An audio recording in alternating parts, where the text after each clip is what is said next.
Hello. Hello, welcome Gyanvani channel. तो friends, बहुत बहुत स्वागत है।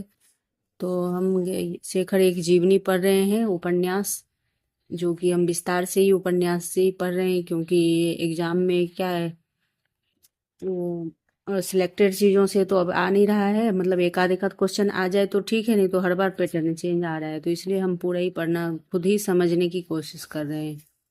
और आपको भी, आपके आपके पास भी दे रहे हैं कि मतलब पूरा ही आपके पास हो तो समझ में आएगा। तो पूरी समझ में आएगी कि रटा रटाया चीज़ नहीं याद रहेगा। कि ये हम अभी तक तो यही जान रहे थे कि शेखर सुधार की कहानी है। तो अभी तक तो पहले तो ये जानते थे कि शेखर बिगड़ गया था और सुधार की कहानी है। अभी तो तक और हम जब पढ़ रहे हैं तो ऐसा आ रहा है कि इनकी जीवनी है, कि कैसे कैसे उनके साथ क्या घटित हुआ है पूरे जीवन में। तो अभी किशोरावस्था तक है, मेट्रिक 10th तक, इसमें फर्स्ट पार्ट में 10th तक है, उत्थान में। अभी तक तो यही आया, क्योंकि हम 3 पार्ट तो पढ़ चुके हैं। मतलब तीसरा अभी खत्म होने वाला है। तो फिर देखते हैं कहाँ तक लिया है। और चौथा में भी हमने ध्यान से देखा है। तो चौथे पार्ट में ही प्रकृति, ये पुरुष और परिस्थिति में भी यही है कि कॉलेज लाइफ में वो जाते हैं और वहाँ पे फ्रेंड, पहले तो इधर ये लड़कियां फ्रेंड मिल रही थी और इधर एक लड़का फ्रेंड मिला है, दोस्त मिला है। पहले तो क्या है, 4-5 जने आते हैं लड़के, तो वो परेशान करते हैं। तो उससे मन उब गया, उसी में एक लड़का आया कुमार नाम का, जो जिससे इनकी दोस्ती हुई और बाद में वहाँ भी इनको धोखा मिलता है। तो ये पुरुष और परिस्थिति में इसकी कहानी है। तो पहले हम इसको पूरा करते हैं। और आप जैसे कि हम पूरा पढ़े हुए रहेंगे तो आत्मविश्वास भी अच्छा बना रहेगा कि हम पूरे जानते हैं बुक के बारे में, इस कहानी, क्योंकि अपने अपने सिलेबस में है। तो इसके बारे में, और इससे तो आती ही है हर हर एग्जाम में, किसी भी एग्जाम में मेन है। तो इसलिए हम इसको पूरा पढ़ने की कोशिश किया है, उपन्यास को, और आपके बीच भी लाने का कोशिश किया है। तो ऐसे ही देखेंगे कि और भी जैसे कि मूल पाठ्यक्रम से ही और भी होगा तो हम पढ़ाएंगे, लाएंगे आपके बीच। तो फिर कल कहाँ तक आए थे, ये पुरुष और परिस्थिति तो है, और प्रकृति और पुरुष में। तो देखिए ये पेज मोड़ा था मैंने, तो यहाँ तक पढ़ा है। वो तो यहाँ पर क्या है कि वो लड़की से, शारदा से, उसके शेखर की मुलाकात हुई है और वहां पर दोस्ती हो गई है। तो कोई ना कोई तो जीवन में आता है, उससे दोस्ती हो जाती है, उससे चाहत हो जाती है, उसकी ही कहानी है। तो फिर ये वहाँ क्वार्टर में, वो पहले बता चुके हैं कि वो थोड़ी दूर में, जैसे कि शेखर के पिताजी की जहाँ नौकरी थी उनको क्वार्टर मिली थी पहाड़ों पे। वहाँ यूकेलिप्टस का वृक्ष था और झाड़ियाँ थी। तो उससे कुछ मील दूर, मील भी दिया हुआ था इधर, कि 10 या 5 मील दूर था उसका। तो जैसे कि जो आसपास घर रहते हैं वहीं पर मिलने जाते हैं। तो वो तो दूसरे जगह के थे, तो पहले हम पढ़ चुके हैं। और वहाँ माँ मिलने गई है तो अंग्रेजी माँ को नहीं आता था, उनकी भाषा भी नहीं आता था, और ये दोनों बच्चे को तो आता है। तो एक दूसरे से वो माँ शक पकाती है और ये दोनों बच्चे समझते हैं। तो इस प्रकार से आया है बीच में। और फिर वो छोड़ने के लिए, फिर तो वो जाने का है। तो देखते हैं क्या है। शेखर फिर बिछड़ेंगे शारदा से, तो ये इसकी कहानी आगे है। लेकिन हम सोचते हैं कि शॉर्ट में निकल जाए, तो होता नहीं है। क्योंकि आगे क्या हुआ जिज्ञासा बन जाती है, कब क्या हुआ अब क्या हुआ, तो फिर पढ़ाना ही, मतलब ये आपके बीच लाना ही पड़ रहा है पूरे के पूरे, क्योंकि समझ में नहीं आएगी, फिर रटी रटाई बात हो जाएगी। यदि कारण कथन और किसी और में दे देता है तो फिर नहीं, प्रश्न गलत हो जाते हैं। और 5 ऑप्शन में भी जैसे कथन दे देता है और राइट खींची कि सही है, तो उसमें भी गलत हो जाता है। तो फिर मूल पाठ में देखते हैं।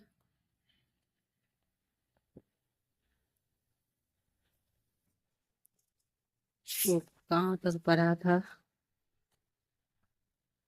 ये देखिए, शेखर खुला से फट गई। और ये देखिए इसका उसका।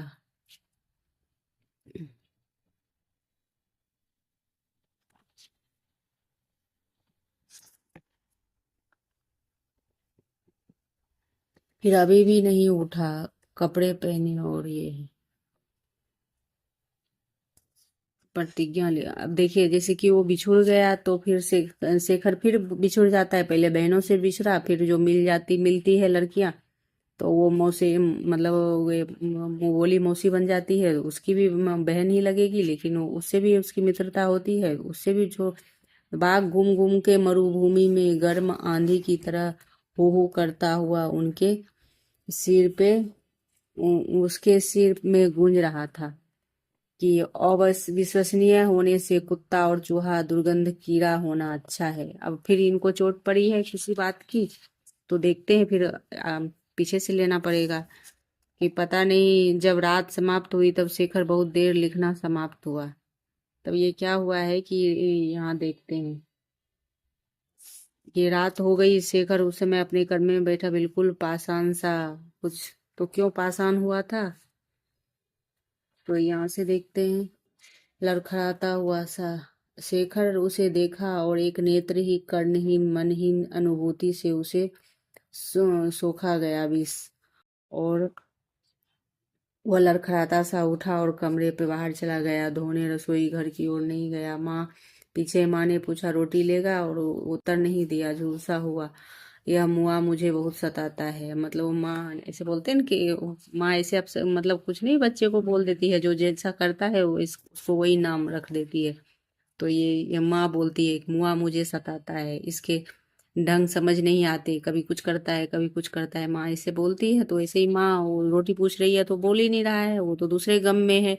यह शेखर ने माँ ने द्वितीयक चेतना से मुक्त सुना। उसके बाद भीतर बाहर सर्वत्र एक अंधकार सा था। यह इस एक से उस जड़ता को तोड़ दिया। शारदा के जाने से शेखर पर कब्जा कर बैठी थी। शारदा के जाने से शेखर पर कब्जा कर बैठी थी, पर उसे कहाँ जा फेंकेगा, कहाँ गिरा देगा। उसके भीतर जीवन में क्या कुछ तोड़ा। जिधर देखा तो देखा शारदा चली गई है, तो वो मन में घूम रहा था। और रात हो गई, शेखर उसके मन में बिल्कुल पाषाण सा हो गया। अब से वो शारदा के जाने का गम सता रहा है शेखर को। रो रो पीट कर झीक चुप हो गई और सब सो गए। शेखर ने कुछ खाया पिया नहीं, उसके गालियां सुनी, उसे छू नहीं गई। यद्यपि बहुत जल्दी कटी आंसुओं को भरा भार लिए हुए पिता डांट डापट कर चले गए। माँ भी कह सुनकर रो पीट कर चली गई, झिक चुप कर करके चली गई। सब सो गए। शेखर ने अपने कमरे दरवाजे बंद कर लिए, बत्ती बुझा दी। अब जैसे वो अनमना सा रहता था तो माँ भी डांटती थी कि क्यों नहीं। अब सभी सभी तो चाहते ही है ना कि घर के, कि मेरे बच्चे सही से रहे। किसी और माँ जैसे कि चिंता रहता है, दूसरी तरफ ध्यान रहता है, तो माता पिता को पता चल जाता है कि ये बिगड़ रहा है। तो उस अनुसार फिर माँ भी डांट रही थी और पिताजी भी डांटे। फिर ये कमरे में चले गए तो मस्तिष्क समूचा यह शरीर की एक साथ खींच रहा था, कुचला सा था। भावना अनुभूति थी, व्यापनी स्मृति थी। तो ये है, ये शेखर की संपूर्णता अवसाद फफोला बनी है, जो फूट गया। शेखर अंधकार में ही था। ये कापी शेखर की डायरी थी, और उस वर्ष पता नहीं कितनी देर तक, पता नहीं क्या। कापी देखो, वो शेखर अपने कमरे में गए और संपूर्ण अवसाद ये कब तक रहेगा। शेखर अंधकार में ही उठा और मेज के खाने का ताला खोलकर कापी निकालकर अंधेरे से लिखने बैठे। तो पता नहीं कितनी देर तक, पता नहीं क्या। तब क्या, कापी शेखर की डायरी था। उस वर्ष उस पर किए गए अन्याय और अत्याचारों की इतिहास लिखा और सुरक्षित रखने का शारदा की बात उसने लिखी ने का साहस उसने नहीं हुआ। और 2-3 महीने में कितना अत्याचार किया जा सकता। जब रात समाप्त हुई तो शेखर देर से लिखना समाप्त कर चुका था और अंधेरे को फाड़ देखा था और सोया नहीं था। लिखे हुए एक तो वाक्य घूम घूम कर मरुभूमि में गर्म आंधी और तरह हु करता हुआ उसके सिर में गूंज रहा था। तो ये है कि बेटर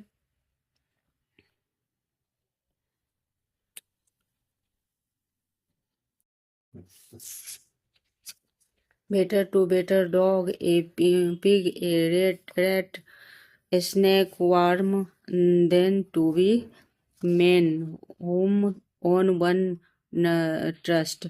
तो देखो क्या कहता है कि अविश्वसनीय होने से कुत्ता होना अच्छा है और चूहा दुर्गंधित कृमि कीट होना अच्छा है।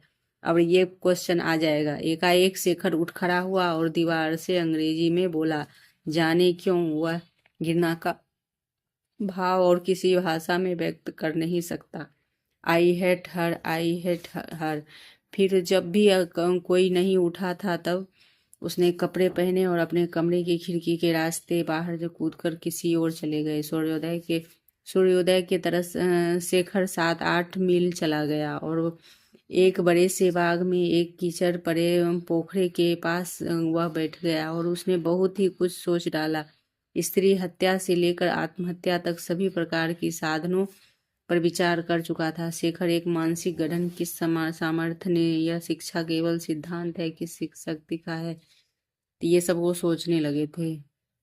कुछ जगह नहीं थी, ये दुर्घटना के बजाय इसकी कल्पना थी और नीति भ्रष्ट कुछ नहीं है, जघन्य अनुमान की नीति है और विचार शक्ति मात्र से कहीं अधिक पुराना था। शेखर ने जेब से कागज पेंसिल निकाली और एक प्रतीक्षा लिखने लगा। माँ का कोई काम नहीं करूँगा, कोई काम नहीं करूँगा जिसमें उसे बाध्य होकर मेरी रत्ती भी विश्वास नहीं करना पड़े और उससे बोलूँगा नहीं और पूछेगा तो कहूँगा कि मेरी माँ नहीं।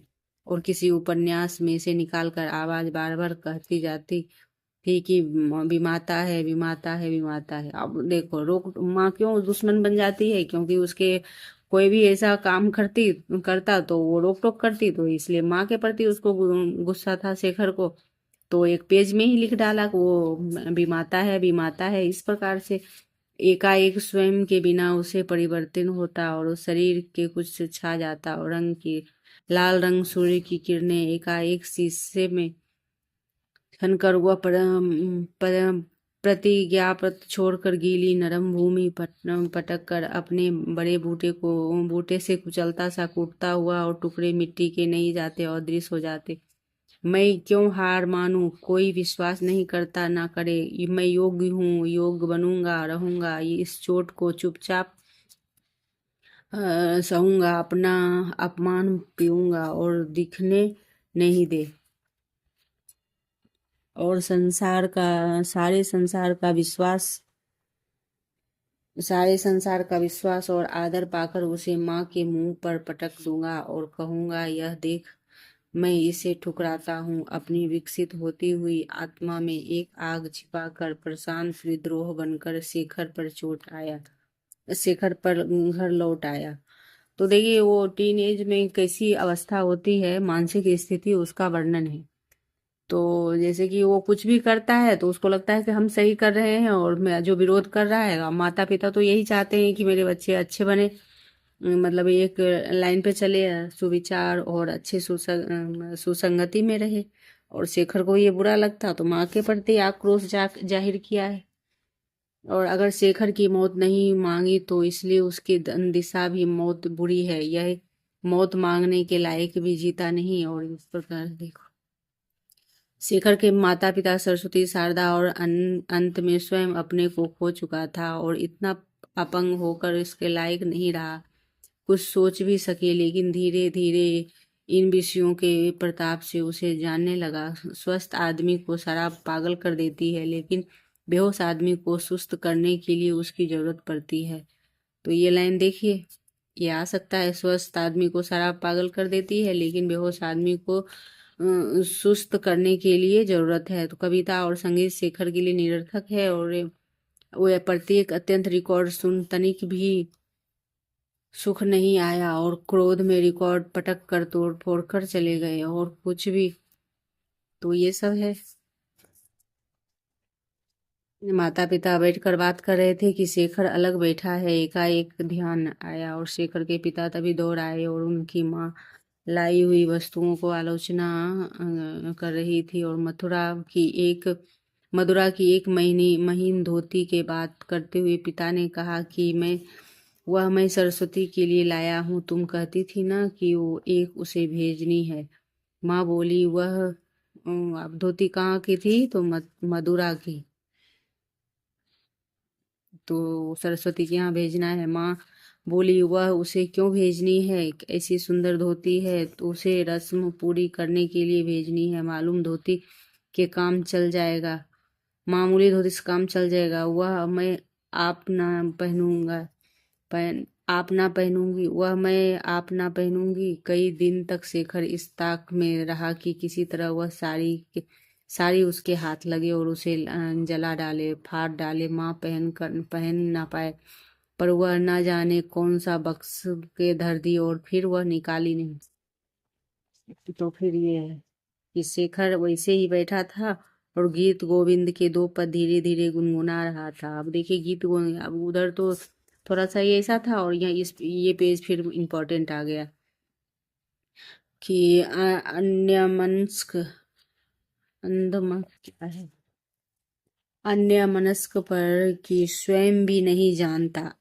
ललित तल बंगल लता परिशीलन कोमल मलय शिमरे मधुकर निकर करम्बित कोकिल कोकिल कुंजित कुंज कुटीरे। तो ये गीत गोविंद के पद है, ये पद याद रखना है, वेरी वेरी इंपॉर्टेंट है, कभी आ जाए एग्जाम में तो आप जानते रहिए। उसने कई बार पिता के ये दो पद गाते हुए सुना था और वही गुनगुना रहे थे, इनके अर्थ का नहीं जानता।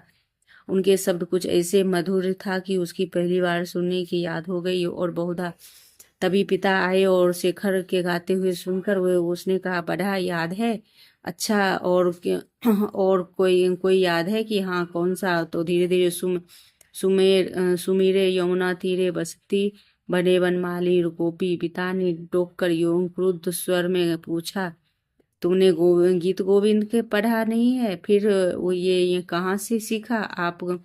आप गाया करते हैं, मैंने सुनकर याद कर लिया। पिता पूछते हैं कि कहाँ सुना, तो ये बोला कि आप गाते थे तो मैंने याद कर लिया।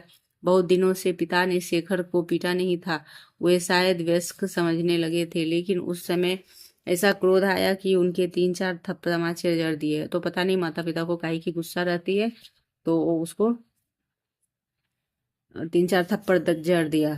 तो लेकिन उस समय क्रोध में आया, पता नहीं गंदी गंदी बातें सीखते हैं। शेखर के ने मन ही मन निश्चय किया कि कैसे हो गीत गोविंद अवश्य पढ़ा होगा। खोद खोद कर उसने पिता की संस्कृत पुस्तकों में गीत गोविंद निकाल लिया और सटीक पहले तो वह सारी पुस्तक पढ़ गया और उसे इतनी मधुर लगी कि अधिकांश उसे कंठस्थ हो गया। फिर उसे यह जानने की चिंता हुई कि पिता क्यों क्रुद्ध हुए थे। तब वह टीका पढ़कर पुस्तक समझने की चेष्टा करने लगा। टीका संस्कृत में थी और कुछ टीका और अटकल से वह अर्थ करता हुआ वह समझा नहीं था और उसमें एक उद्वेग और जुगुप्सा करने लगी और समझी। पढ़कर उसे गलानी होती, गलानी से वह पढ़ता, कृष्ण से उसे घृणा होती, घृणा में वह अपने कृष्ण के स्थान पर रखता और अनवरत उसकी आत्मा अपने आप से पूछती जाती कि क्या है।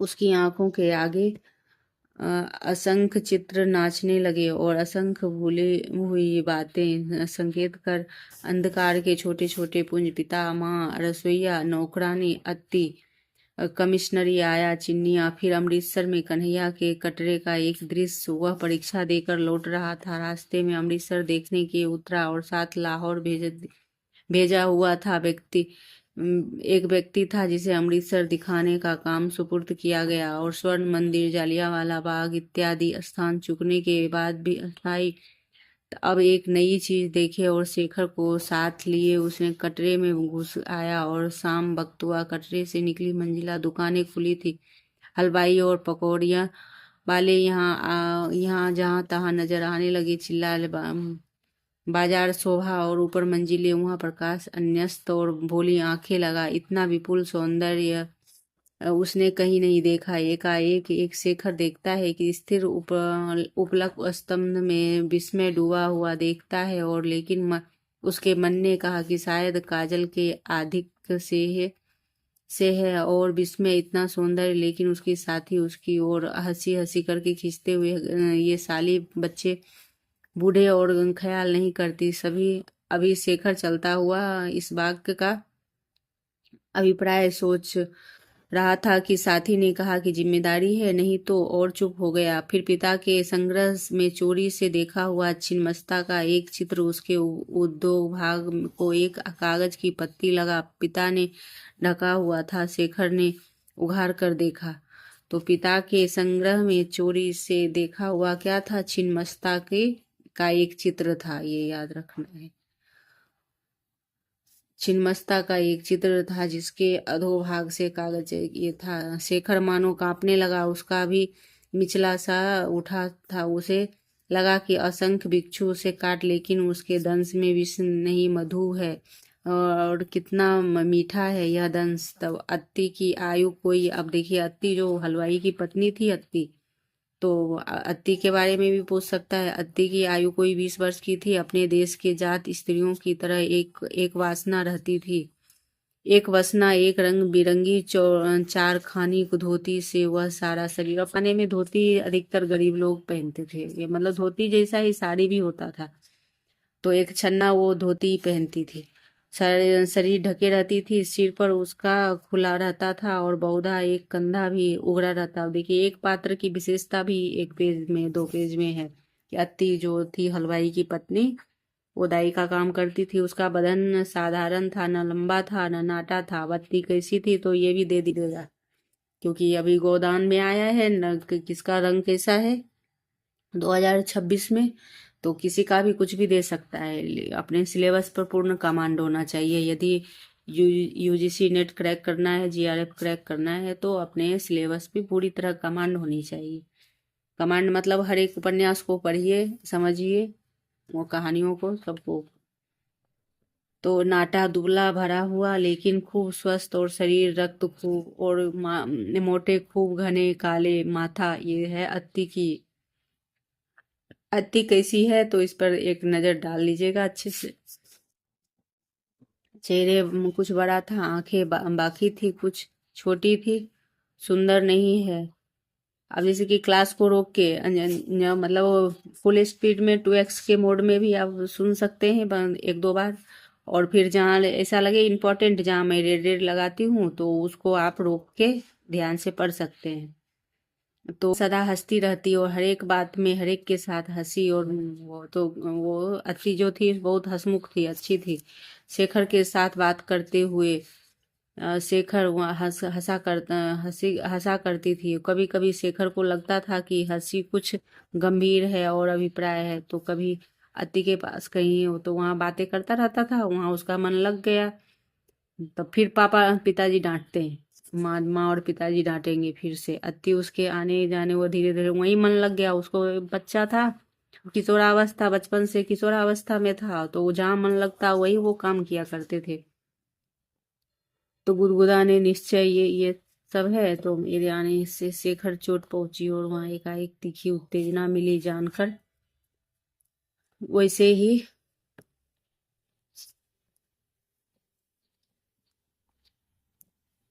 अब अति जैसे अपने बचाव के लिए उसकी ओर कुछ झुक गई और सिर शेखर के मुंह के पास बहुत पास आ गया। एकाएक शेखर उसका आंचल छोड़कर पीछे हट गया। दोनों हाथे से पकड़े हुए छोटे से सिर और नीम के सौरभ की याद उसके आगे नाच गई।